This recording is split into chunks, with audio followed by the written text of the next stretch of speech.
Hi guys, and today I'll be playing Fawning Over a Corpse. And it's about Dana and Fawn, who are a perfectly average couple who are set to get married soon. And everything's fine in their relationship, except for the fact that Fawn has an ever-growing, all-consuming hunger. So, let's see what that's about, and let us begin.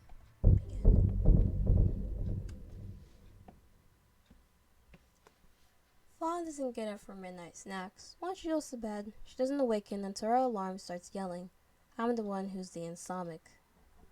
That's why I knew something was wrong when I found her kneeling in front of the fridge that night.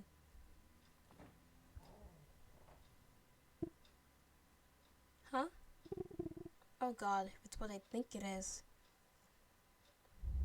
I look up and away from the monitor. At the sound of the fridge being opened, shuffling footsteps are dull in my ears, muffled by my closed door. I don't stop to question how stupid I look as I lean over and grab the metal bat resting against my bed, pulling my socks to hide my footsteps as I creep to the door and not crack it open. Do not be a burglar, do not be a burglar, do not be a burglar. No sign of movement. My next instinct is to check on Fawn.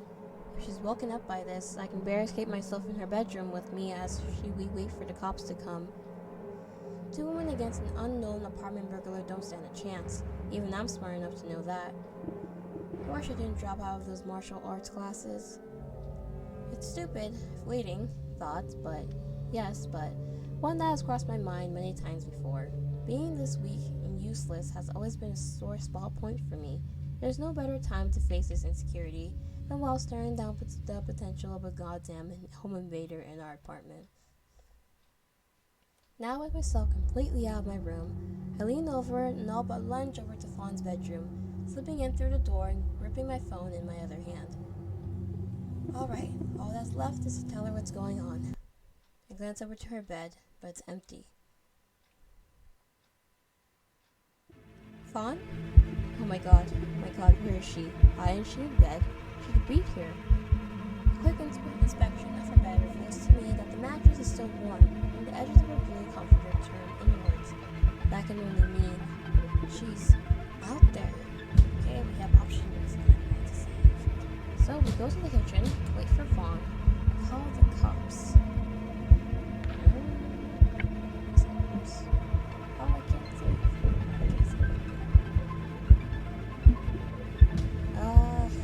Might as well look at the kitchen. It's there, obviously. No, I'm not gonna sit by and do nothing. Now's not the time. No more playing around. If I'm dying, I'm gonna die protecting my fiance. Scaling my nerves is the easiest part. Gripping my back so tight, my knuckles start to lose color. I pull the door open and start to sprint out with wavering confidence. I promptly slip like a damn cartoon before landing straight on my back. Ugh, stupid boys. Why'd you fall like that? My heart skips a beat at the sound of the door creaking open, until... Dana? There's no burglar, is there? No, silly, I was just getting a snack. Face of my fiancée fills my gaze as she leans down to help me, giving the top of my head a gentle pat. Waves of embarrassment crashed through me, from my roots to my hair all the way to my ankles. Oops. I'm glad you were this brave and run out and fight someone for me, old me, though. Really. I don't know why, but I find myself wrapping her in a tight chin resting on the top of Fawn's head. I bite back the urge. Scared the shit out of me. I thought someone broke in. I'm sorry for scaring you, Dana. I didn't mean to. I was just hungry, was all. It's fine, really. It wasn't your fault. But as the night settled in, we both thought began to nag at my brain. Try as I might, the thought just won't go away. Leaning my forehead against my hand, glove my computer flashing through my brain 1,000 times a second. Why was she out? It doesn't make sense. Our schedules are the most polar opposites of one another. I'm lucky enough to have company. But Fawn's schedule is much more regular. Before she goes to bed, she needs every second of it. That's the whole reason why we even I don't want my work to disturb her sleep. I don't know. No matter how much I pick my brain, I can't find a reasonable answer. So I need to finish my work and head to bed. Try my damnedest to put the issue behind me. It's probably not an issue. Just a little deviation from what I know. When I wake up in the late afternoon, the unease in my stomach starts to worsen. Shit, I overslept. Sitting up in my bed, I run my hand down my face to clear the sleep out of my eyes. A look at my phone makes me wonder how late. Han's probably coming home soon. I have a few hours to make myself in. Taking the sheets off my legs and scrambling out of bed, I make my way. I take my eyes, not something I expected to see. In all honesty, I was expecting myself to be the only person in our apartment at this time of day. Breakfast, breakfast, some breakfast. Yeah, spaghetti in the fridge still. Spaghetti's good enough for breakfast when it's still 5 p.m. Yeah, yeah, it works enough, good enough. I'll get cold, cold too. Why not? You're that lazy to not warm it up. All my light-hearted muttering to myself stops in an instant. I turn my head and see Fawn kneeling in front of the fridge. If she noticed me, she shouldn't act like it. Her attention is turned towards the open refrigerator, more than anything else. Like that. It's kind of freaky. A quick glance at the floor reveals to me that she's been sitting there for a while now. Tiers of leftovers, all with various amounts of food in them, scatter the towels surrounding Fawn. Looking up, I take notice of the glass container in her left hand. It used to be where we stored the extra spaghetti I made a few days ago. Now Fawn was shoving it in her mouth as fast as she could with her other hand. She wasn't even stopping to chew, I think. She finishes up with the spaghetti, tosses the container onto the ground. Clattering jolts ring out through the kitchen, causing my heart to stutter in its rhythm. I can't help but shudder when she tears open a tin plastic bag full of raw ground beef and starts to eat. Holding back my urge to throw up is growing more and more difficult by the second. Now that I was looking at her in the daylight, she's enjoying that beef a little too much. When did Fawn lose weight? I don't remember her being this thin. It's hard to even look at her like this, devouring raw meats of all things. Okay. Let's just... That's... They won't think it's ass. Are you okay? Maybe just announce my presence. Probably for the best to let her know I'm here. I shouldn't startle her though. Leaning over, I place my hand rather roughly on the nearby counter and step forward onto the old floorboard that creaks whenever there's weight on it.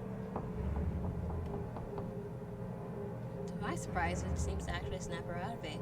She gasps and looks away from the raw meat. Her eyes met mine, and for a second there's a wild and feral glimmer in them. It disappears within a breath's time, though, and looking into the gaze of my fiancé again. Ah, Dana! When did you get up? I didn't hear you. A few minutes ago?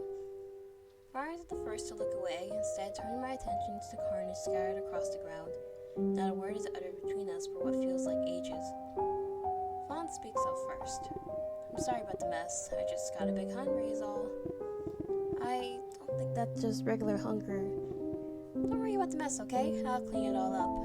The fact that you're so calm about this whole situation only makes the pit in my stomach worsen. Try as I might, though, the words to describe my unease fails to appear in my tongue. I guess I'll just pop out to the shop and restock for you, alright? Thank you, Dana. And with 1,000 words left unsaid, I make my way out of the apartment. Oh, that's so creepy. I had truly, really, sincerely tried to fool myself into believing my own lies. But they were only dreams, and deep down I knew that too. Held on to these wishes as tightly as I did, because grappling the truth would have sent me free falling down the already crumbling edge of stability.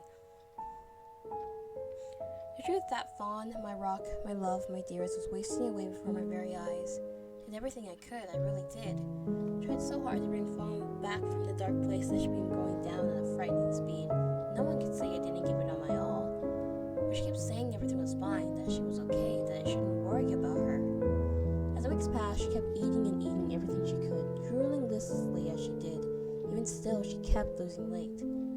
I still stayed with her though, stayed as long as I could, trying to get her to seek help. Even then, I couldn't just let her starve, so despite everything, I bought her more and more food to eat. Anything so my love wouldn't be in such hunger and thirst, but it wasn't enough.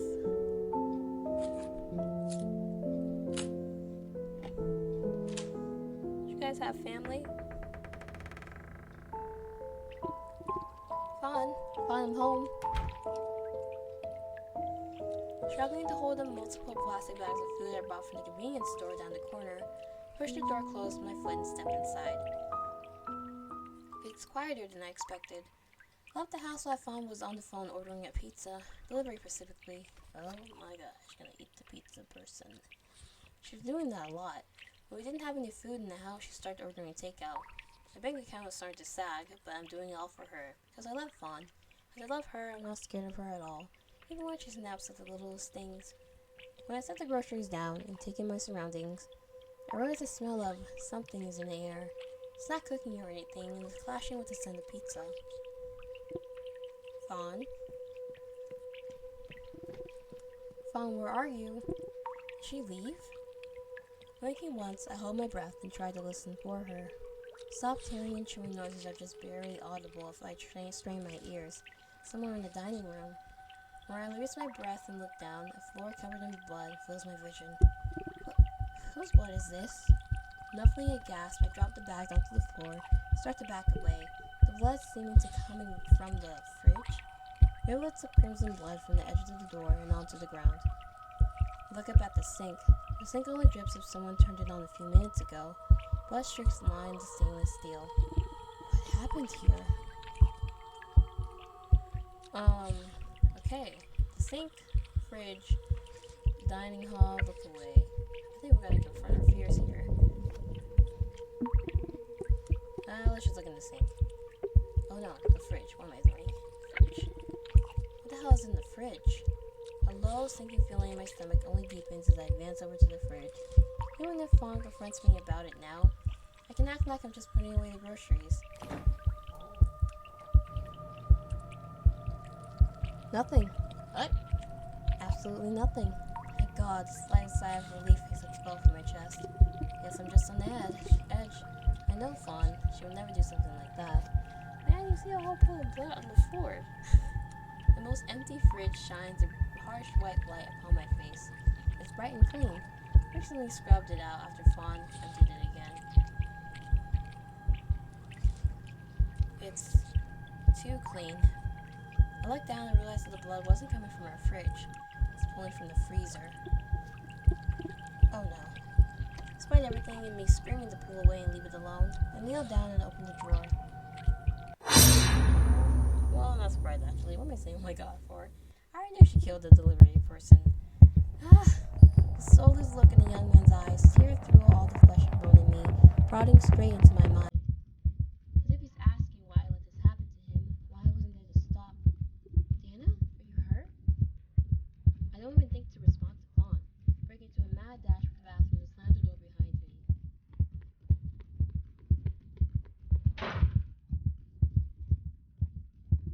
This isn't happening. This isn't real. She'd never do something like that. Fawn wouldn't hurt anyone. There had to be some other reason that I could think of. Dry heaving feels across the broken bathroom around me. Oh wait, that's me. I swallowed down the metallic forewarning of vomit before I spewed into the bathtub. Oh my god. I don't think even taking it to a doctor wouldn't help. Pulling away from the door as it rattles, I glance back at the sole window in the bathroom. Why am I so intent on finding ways to escape? Dana, are you okay? Please answer me. Fawn, what did you do? Why is the pizza guy in our freezer? Did you do that? Did you? I clapped my hand over my mouth. Yelling has always been a line too far for me. My dad always yelled whenever he was upset. I never wanted to be like that. She didn't hurt anyone. She couldn't have. Fawn can explain this all away, right? Could just asked her and saved all the trouble. I had to protect myself. If I hadn't done it, it would have hurt me or worse.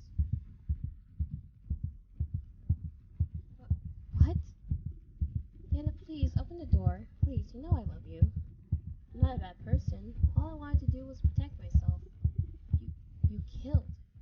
The realization of what she's done spins through my mind over 1,000 times over. But if I don't say it out loud, maybe it won't be true. As if my acknowledgement is what everything hinges upon. Please don't use that word, it's so ugly. Just answer the question. Even I'm startled at how loud I shrieked. I did what I had to. That's all. Please don't call the cops, love. I can't lose you. I'm dreaming. That's all this is. Isn't how Fawn really asked? Not in a million years. Well, you're not dreaming. This is reality. I don't know how long I sat there trembling against the icy bathtub, sobbing to myself. All I know is that Fawn had eventually left the doorway. Perhaps she wandered to the kitchen and started to eat. When I'm sure it's just me, I stand up and unlock the door. It's almost nighttime anyway. It's time for me to go to work. Maybe it's wrong of me to try and snap back to normal after seeing something that horrific. I don't know. Part of me feels like if I dwell on it, it'll just fall to pieces. Yeah, I didn't get much done. Who could focus on work after something like that anyway? Certainly no sane person, that's for sure. Instead, I found myself in a frantic haze, looking up anything that could have even been remotely related to Fawn's descent. Chronic wasting disease. That only happens to like deer and elk, right? All the symptoms are lining up. I don't know, it doesn't make sense. Tapping it down the arrow key on my keyboard.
Council right now, might look back on all this at some point and all. Getting out of my dad's place and getting to just be with you's got me feeling all mushy inside. Oh, you don't have to apologize for it. I think it's sweet. Looking back now, I think that was the moment when our apartment started to feel like home. The place was half decorated at best, but in 2 days, I developed a sense of belonging in my heart that I never had with my dad. My engagement ring glimmers in the light of the video.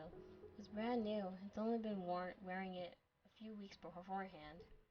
Been so in love and happy together. Why did it have to change?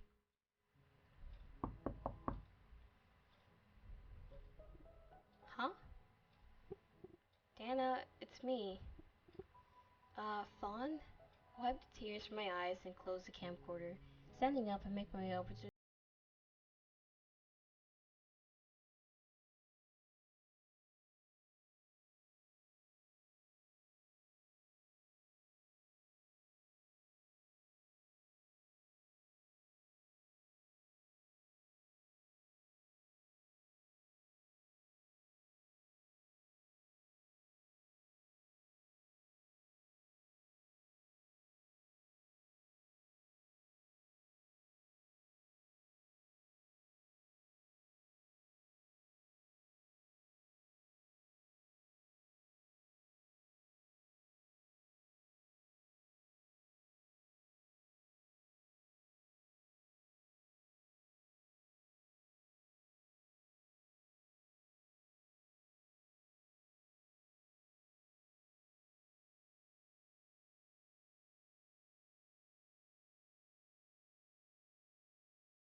because Fawn ran out of meat.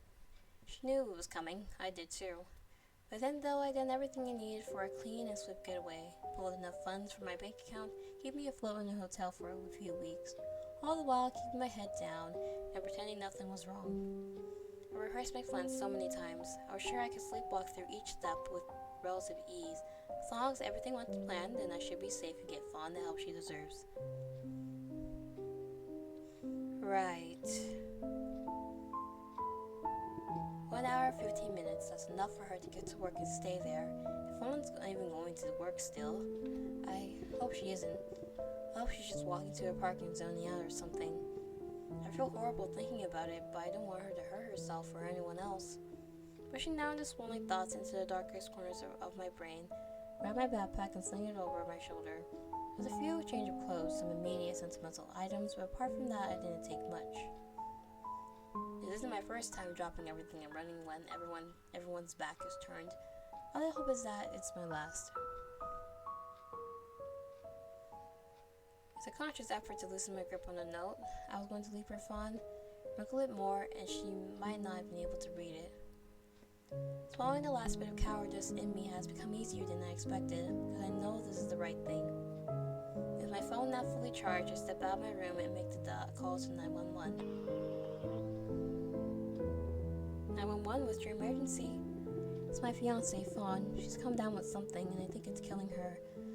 A disease, I mean. She's come down with a disease, yeah. Can you be more specific? What are her symptoms? She's been dropping weight so fast. Her appetite's gone up so much worse. She's drinking everything in. I don't think she's in her right mind. It's not rabies. She does not have rabies. I'm scared for her. Please, can you just please send her an ambulance or something for her? She needs to go to the hospital before she hurts herself or someone else again. What do you mean again? Gana, who are you talking to? Fawn? Ma'am, are you still there? Man, you should have left the apartment to make that call. Love, where are you going? Who are you on the phone with? Fawn, aren't you supposed to be at work or something? It's still early, right? Did you, forget something on your way to work? I've gotten everything I need from here and there today. The dread that's been accumulating in my stomach all week boils over like a large pot when I see the knife in her hand. There's nothing behind her eyes now, just a dull, empty gaze. Dear, what did you do? I went and got more meat. I know if I look in the freezer again, there'll be a fresh corpse dissected into neat little chunks for her to eat when the hunger pains get too much. I just can't hold my tongue anymore. Gripping my phone in my hand, quell my fears and start to speak. Fawn, do you remember when we first met? Of course I do. Do you remember when you said that you used to hunt and eat deer meat with your family? You told me that on our second date. Dana, what are you going on about? Fawn, you're really sick. I think it came from that deer meat you ate. It can't stay dormant in you for years and it just chose to show up now. Love, nothing's wrong with me. Honest. No. No more denial.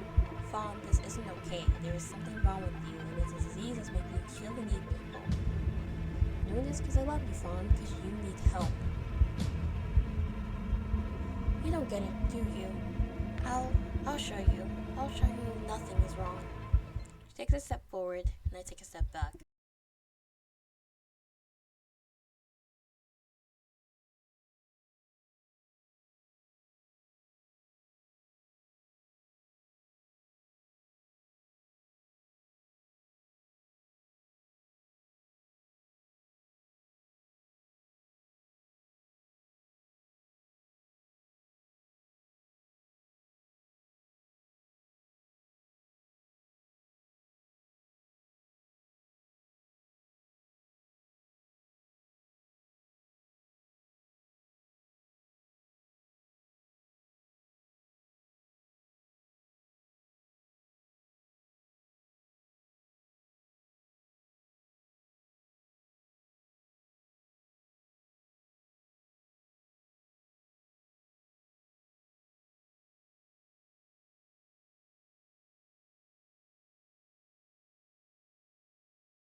wrist and throw the cleaver away from her, but something went wrong and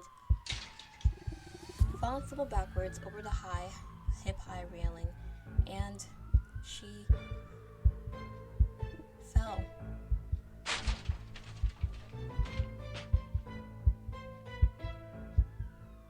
Fawn!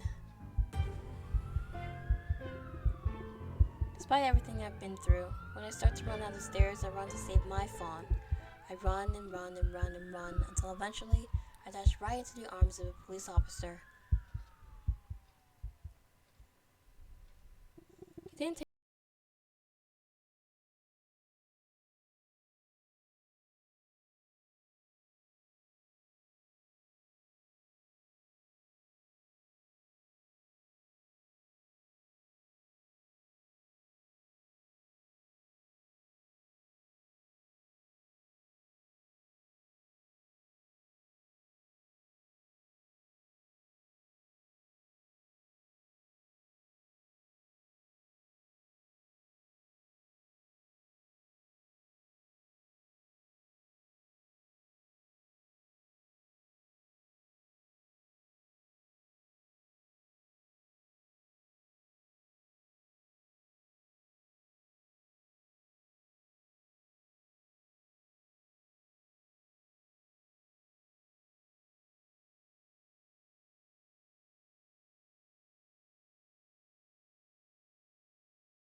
anyone. I still love you. Okay, let's have her stay with us tonight. Stay with me. It's okay. I won't keep you up or anything. Fawn isn't a monster or a horrible person. She's just a woman terrified of her disease, trembling like a malnourished doe. Her smile widens. For a moment, Fawn's eyes looked so clear and beautiful again. In an instant, I was transferred back to the days where the smell of cardboard boxes was thick in the air and our kitchen was half finished. Thank you.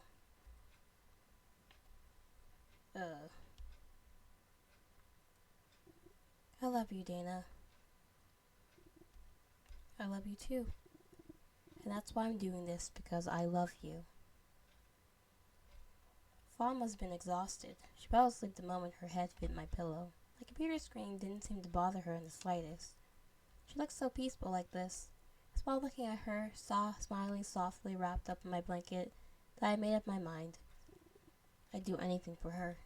Even when she woke up with bloodshot eyes and took an arm out of the freezer to satiate her hunger, I didn't look away. After a few weeks, Fawn ran out of meat. She knew it was coming. I did too. By then, though, I'd done everything I needed for a clean and swift getaway, pulled enough funds from my bank account to keep me afloat for a few weeks, all the while keeping my head down and pretending nothing was wrong. I rehearsed my plans so many times I'm sure I could sleepwalk through each step with relative ease. As long as everything went to plan, then I should be safe and get Fawn the help she deserves. Right? At first, I thought my hunger was only because I wasn't so stressed anymore. When I worry, I don't eat. Besides, how could I find an appetite to eat when Fawn was chowing down on people in front of me? So for weeks, I began to eat more, too. It happened so slowly, I almost understood why Fawn thought everything was okay. Then my hunger deepened, my limbs weakened and felt like stone. My knees stiffened as I struggled to keep my already dropping weight up. Nothing I did made the hunger any better. And for a brief moment, I could almost understand how Fawn got to the point where, Dana,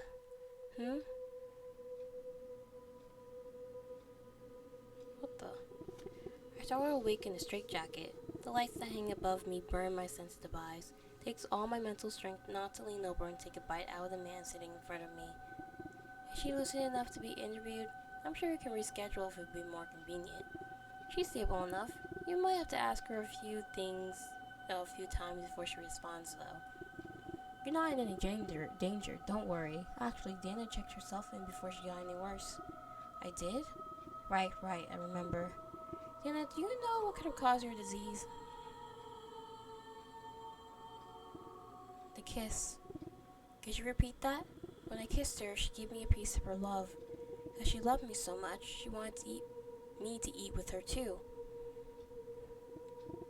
I miss her.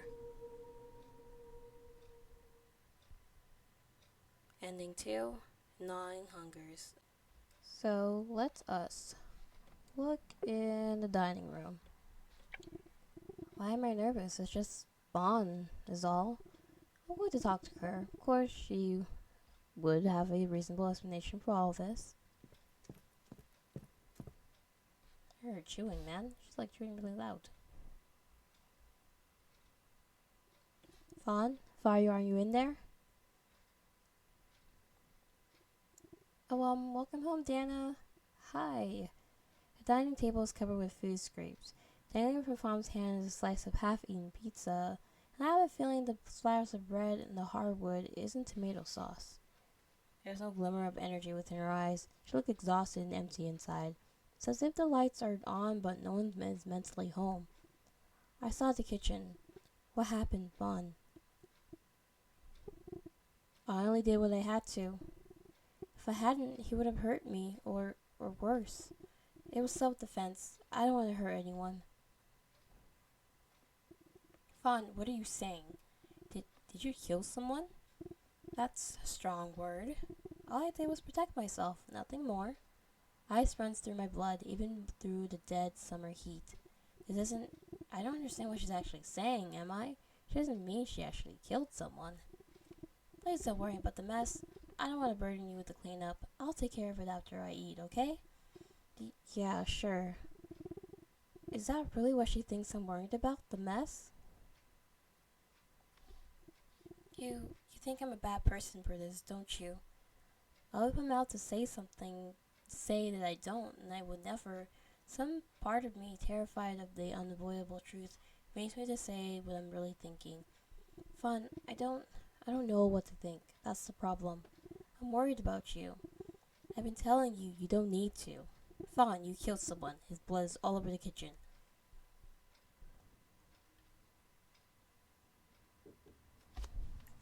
Oh my god. Her grip on the food drops to the floor as she stares at her bloody, greasy hands. They're trembling. I really killed someone. But I had to. If I hadn't, he would have. Oh my god. Pains of sorrow crack through my heart, even after knowing what Fawn's done. She's still the woman I fell in love with all those years ago. And seeing her in pain brings a lump to my throat and burning my eyes. Clarity flashes through her expression, without so much of a trace of hunger. Stepping forward, I reached out to place a hand on her shoulder. Don't, please. Dear, please, I don't want to hurt you too. Hesitating, my fingers curl right back. They don't pull away quickly like touching a hot stove, but instead close into a slow, loose spit. That's the kind that's made to protect my palm instead of to punch someone. She seems so serious about it. It hurts me so much, but I still want to comfort Fawn in some way. I'll give you some space, okay? Whenever you're ready, I'll be here. Thank you. It's only after I slink away and lock my bedroom door that I break into a silent, shaking tears. It's not fair. Why did it have to be us? Why couldn't this happen to anyone else? Burying my face in my hands is the only way I can stuff down the agonizing wail that tries to worm its way out of my throat. I have to stay strong for Fawn, no matter how far she slips into this downward spiral. I want to be the one who catches her and love her regardless of what she does. But it's just not fair. I want to love her despite killing someone in her home. Killing someone and eating him. I'm not sure how long I was crying on the ground. I just know I only got up after the sounds of Fawn scrubbing down the kitchen stopped. Wiping down my face and doing my best to keep my face neutral, I look at the time and realize I have to log in for work soon. Yeah, that's right. Work. Working should help clear my head and think about what to do next. I'm not really proud to admit it, but I stayed for a while, probably longer than I should have. Wasn't that bad anyway, right? Fawn never turned her gaze towards me. Besides, when she dined, she had a moment of lucidity that made me forget what was happening to her. I kept researching and looking up everything I could about chronic wasting disease, either getting Fawn to help or knowing the ins and outs of what she was going through would put my mind to ease. Or at least that's how it started. The hunger pangs were subtle. I didn't realize what was happening. All I knew was that after a few days, I was throwing a little bit of extra food in for myself whenever I went shopping. Working became harder. Spacing in and out of my thoughts were frighteningly common, and grew more so by the day I was starving. Farm ran out of meat the day I realized what was happening to me. But by then, I would have done anything to curb the pains that were growing deeper by the hour. Oh, so we got it too eventually. That's a pity. We're out of meat, Dana. Dana, what's the matter? I want to eat too. My voice quiet, hoarse, can barely be heard by over our breathing. Even in my foggy, starving stupor, my heart still skips a beat at the sight of Fawn's smile. See, I knew you'd come around. She leans in and kisses me ever so gently. Yes, that's how it all started, with her kiss. No, not just a kiss. It started with her love. She loved me so much, she wanted me to eat too. Let's go find some fresh meat, okay? Okay.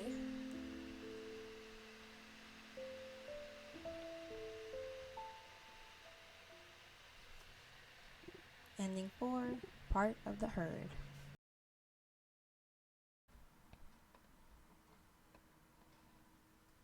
Oh, let us just look away and ignore what she's doing. Why is my brother freezing up now? I have to do something, don't I? Don't I? Everything's fine. Everything's okay. Nothing is wrong. Yeah, nothing's wrong with Fawn. She just spilled some meat juices, is all. That's all this is. Maybe if I just stayed real quiet and help Fawn clean up her mess, everything will be okay. Maybe. I'm sure Fawn has an explanation for this. She would never. Doing my best to plaster a smile on my face, I grabbed the mop again and started to clean up the blood on the floor. Once I put away the groceries, I can clean the blood off the sink. Because everything is fine and I have nothing to worry about. Oh, welcome home, Dana. Hi, dear. I got everything you wanted. Thank you. Sorry about the mess. I didn't hear you. It's okay, don't worry. I'm almost done. You really are the sweetest. She pulls open the bags of groceries and tears open the package of raw ground beef with her teeth.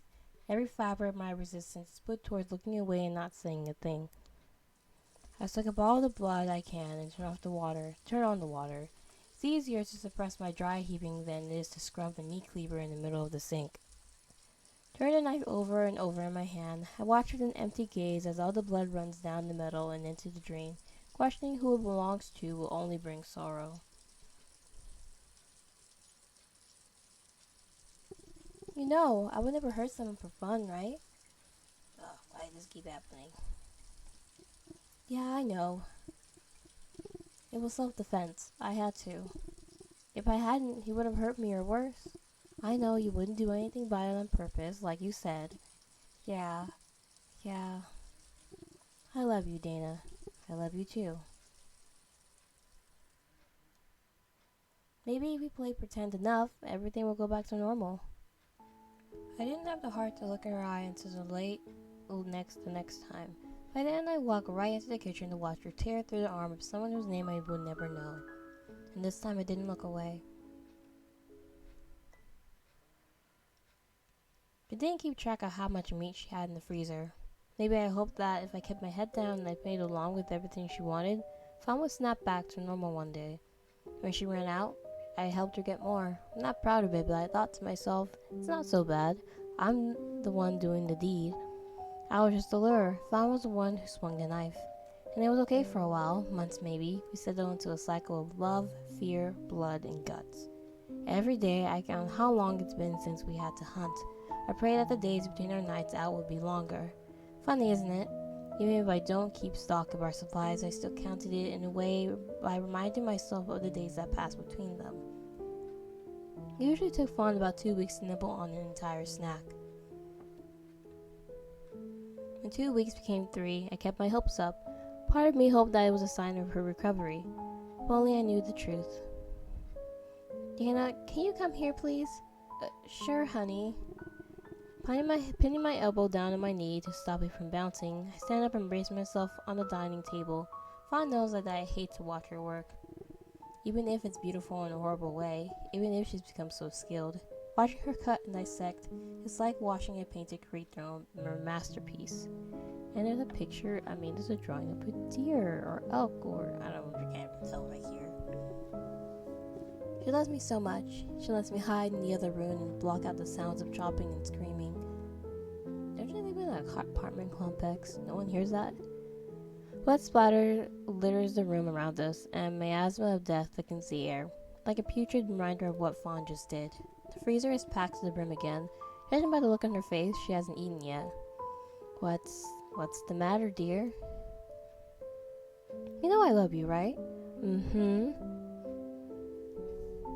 Then, you know that I would never let anyone take you away.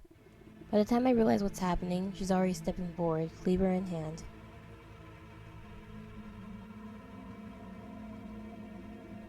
Fawn, wait, don't do this, not me too.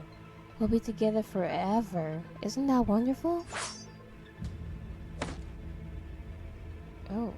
I can only get a few steps away before she strikes me in the back, and I fall to the ground with a heavy thud. Pain searing through my shoulder blades makes my vision waver and my eyes water. I love you, Dana. For a moment, I almost felt as if wings were blooming from my back, like I was being set free from all my dread and worries. But I know that's just a wistful fantasy of a dying woman.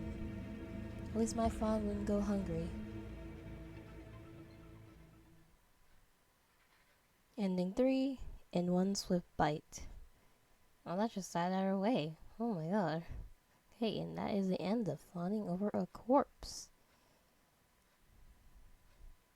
So, chronic wasting disease really only happens with animals and stuff. But, I don't know. They really haven't found evidence that it could happen in humans, but it's best to keep it away, like the meat that it's been affected by is best to keep it away out of the human food chain. So the possibility that it could actually affect humans, maybe not in this crazy type of way, but yeah. So thank you guys so much for watching this video. Bye.